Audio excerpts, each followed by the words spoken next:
What's going on, everybody? It's Jonathan. So there was an IM that I heard of even before SoCal this year.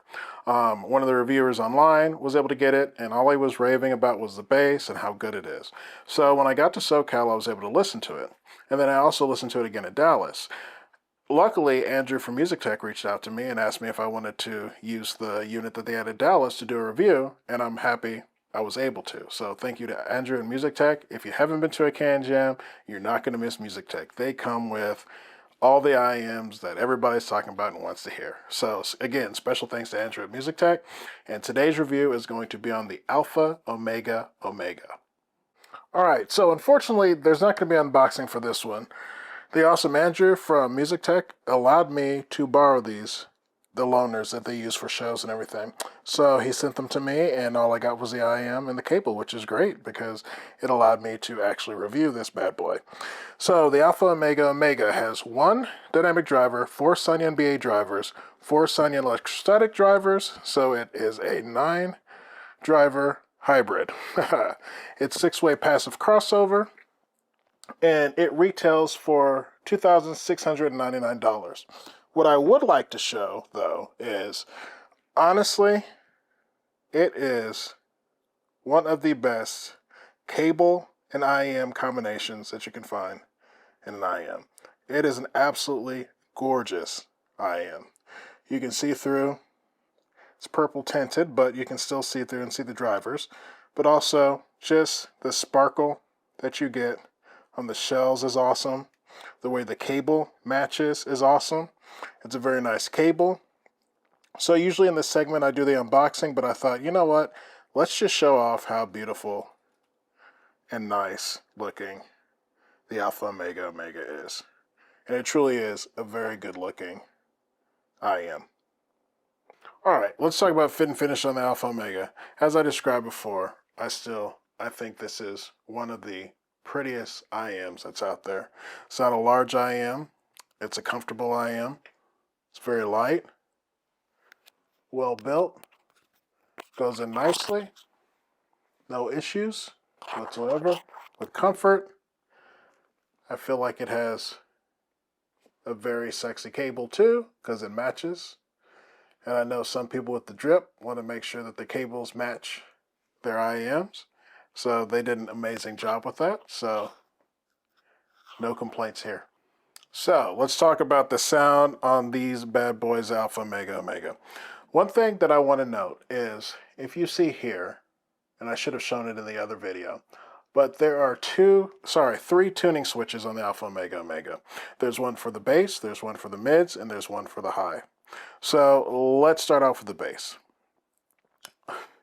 It is excellent. Some of the best bass I've heard.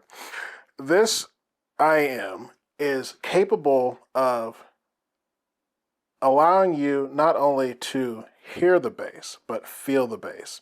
There have been certain situations when I've been listening to this IM where it'll be a song that maybe has a subtle sub bass that comes in. Carolyn Polachek's song has something like that. I can't remember the name of it. But like the whole song will go on for like the first minute and then this sub bass comes in. And what's so spectacular about these IMs is not only do you hear it, but you feel it. In fact, sometimes I feel like you feel it before you hear it. And it's like a subwoofer in a room where you feel it, but then the sound is also there. And the bass is awesome on these, sub bass and mid bass. Yusuf Day's drummer, jazz drummer, uses the kick a lot and you feel it. It sounds awesome. And then when Palladino comes in with the sub, you feel that with his bass. His sub bass is just awesome. Things like Bury a Friend, where you have the kick, but you also have the sub bass at the same time, is awesome. Like, it's just so good. So that's with the switch down. Another thing I want to point out too, it's not like a bass head sense where it's bass everywhere. If you're listening to something like Michael League or Go Go Penguin acoustic, you are going to feel the texture of the bass, but it's not going to be like boom, boom, boom. It's actually pulls back. So it's really nice with that, meaning that you can listen to pretty much everything. and it basically tunes into how much bass. If it's a bassy tune, it's gonna knock you over because it's so good. You feel it. It's visceral. It's just awesome. The way these things do bass is awesome. But that's not all. There is a sweetness. There is a body. There's a just awesomeness to the mids. So if with the switch down, so with it off, you have this nice stage that's kind of like a concert hall.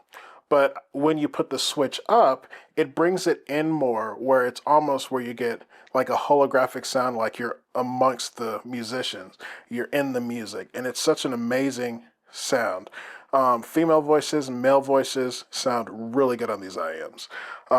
Things like piano, cello, all the instruments sound really good on these IMs. So timbre is just excellent.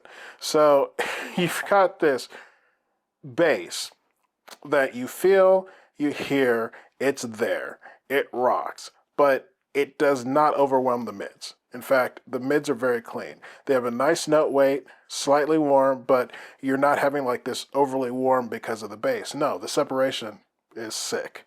Like, it's so good because everything's separated in its right place. Nothing bleeds into the other. So you've got this amazing bass. You've got these really sweet mids that just sound very, very good. Micro and macro dynamics, excellent.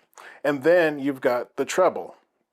Now, the treble is something that is pretty cool. Like, let's say that you are someone who is adverse to treble, hotness can really get to you, then you keep the switch down. For me, I like the switch up because it added for more air, more separation, something like Playing God. The cymbals sounded amazing. And it's just, it was very good, well extended treble. Not like Fei Wan treble or, what's my other one? Odin, but a little step back, but it's still there. It sounds good. It's nice. So the genius of the Omega is that not only does it have an amazing sound, but you can tailor your sound with these three switches. And there's just multiple ways that you can listen to this. If you want to pretend like you're in a small club or a concert hall, then you leave that mid switch down. If you want to be immersed more inside the music, then you push that mid switch up. If you want harder hitting bass, then you put the bass switch up. But if you still want excellent bass, like I'm telling y'all, very few IMs do that where you can feel it like that. And it's not like overpowering. It's just so awesome how it just kind of sneaks in and you feel it. And it just makes the whole listening experience so much cooler.